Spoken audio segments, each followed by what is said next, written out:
we're going to walk you through using the free fancy rosette maker that came with issue 150 of Papercraft Inspirations to show you the great effects you can make using this fantastic board.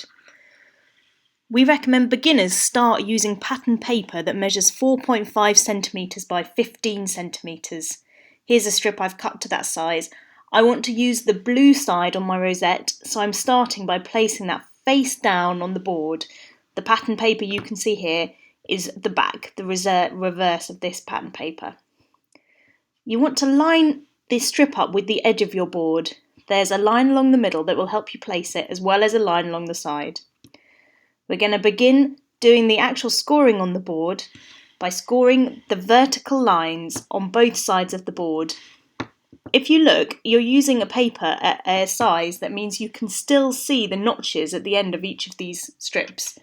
There's a little gap showing at the bottom of the board, and in the centre of the board there are notches pre-cut in the plastic there too. So you're never at the point where you can't see where your notch needs to be made. These will help guide you to the lines underneath on the scoring board, even when you've got your pattern paper in place.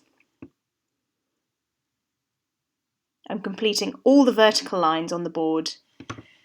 We recommend this size of paper for beginners while you're getting used to using the board, but actually once you're confident with the scoring pattern, how it works, you can use longer lengths. It will save you some gluing stages later on and help you make different effects as well.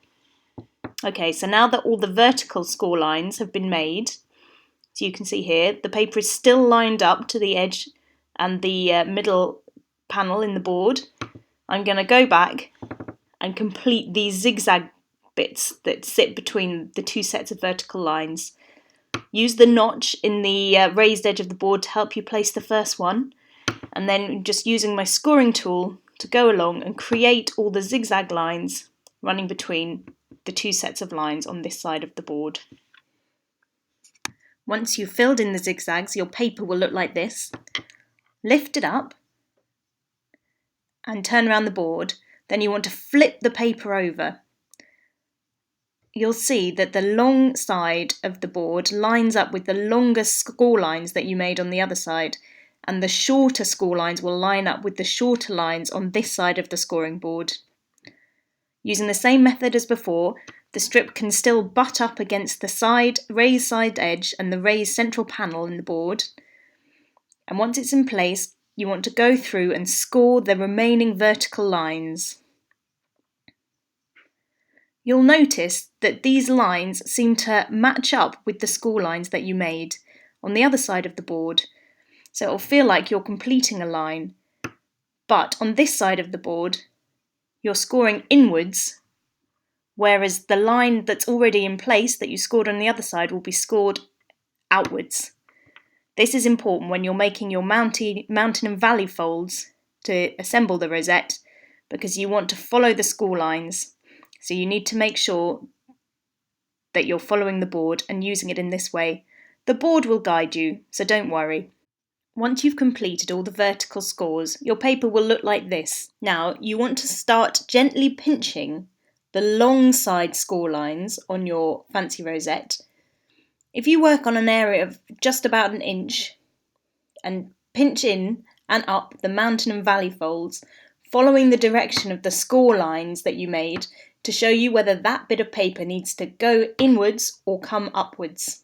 Once you've done about a 1 inch area, go over to the other side of the rosette, that's the bit with the shorter scorer lines on, and do the same thing. So pinch in the mountain and valley folds, following the direction of the score lines, letting that guide you. Once you've done this on both sides, on a paper of about an inch length, you can see that it starts to come together, and when you pinch your mountain and valley folds together, like this, it will reveal on the other side a reverse L shape. This is what will help give you the depth to your fancy rosette, and this shows you're doing the right thing.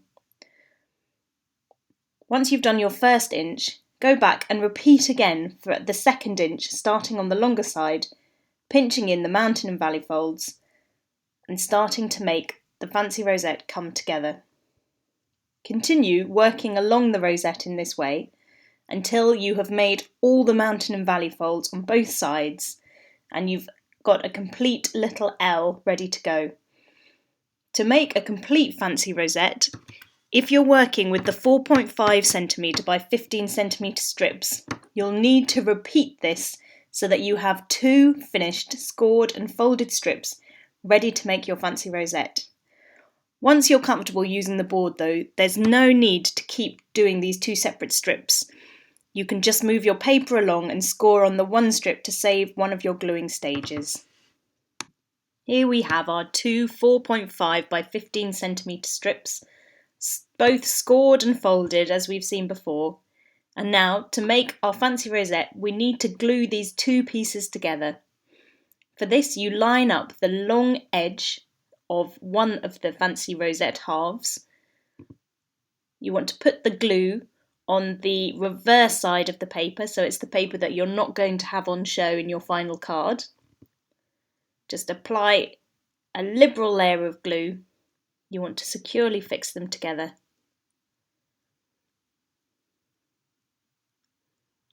And then take the other side, push the 2 surfaces together, lining them up, the top with the top, and pinching the 2 together. Depending on the kind of adhesive you're using, you can always use a paper clip to stick these 2 together to hold them in place while they're drying, to make sure that you get a really good strong placement with the 2 ends lining up to each other. Once you've given your glue enough time to dry, you want to repeat the process on the end of your strip. So again, you're applying the glue to the reverse side of the rosette, that's the side we don't want to be on show, and then take the other end of the rosette and push the reverse side of that onto your glue, and you can see when it sticks in place you're going to have one complete rosette ready to use and attach onto your cards. Once the glue has dried, you can see how pushing on the centre of the rosette gives you the effect that we've used in this card design. The beauty of using double-sided paper is that you can also see a reverse rosette here. Even if your paper is just one side, you can still get this effect. You just need to start with your paper facing face up on the scoring board. Here are some of the other great card designs you can make using your scoring board. You'll find all these ideas in issue 150 of Papercraft Inspirations. This fan is made using just one 4.5cm by 15cm strip, with the paper face up on the scoring board. These flowers are made by cutting along the zigzag edge of the board to make a flat but funky rosette. Look out for all of these designs and other great ideas for your scoring board in Papercraft Inspirations issue 150.